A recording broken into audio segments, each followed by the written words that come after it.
बोला ले चले घुमावे बुलेट पे जीजा, जरूर हो। बुलेट पे जीजा, बुलेट पे जीजा, ले चले घुमावे बुलेट पे जीजा।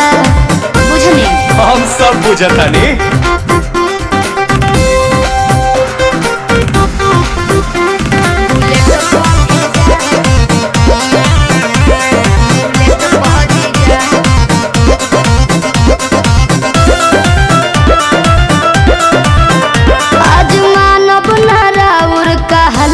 जीजा सूट पहन के तैयार बनी ललका जीजा।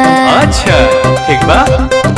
ए जीजा जी सुना जौन कहबू खाए के साली उ घर ही लिया दे हबो। अरे ना जी। डेयरी मिल्क कहा चॉकलेट दो पैकेट खिया दे हबो।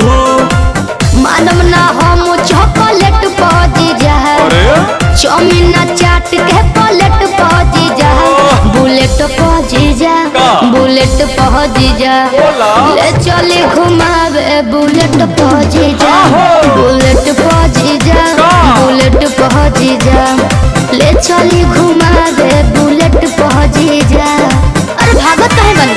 तोहरी कहाँ भागतानी।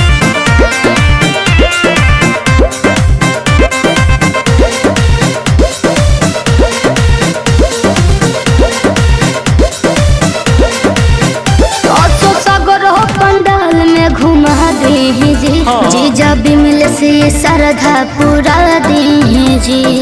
ठीक बनू फिर कुछ ना कहो। अच्छा सुना जयबू माई के दर्शन करे की का वीडियो बनावे जाइबू। माना बतिया बिना पांडे के का मोबाइल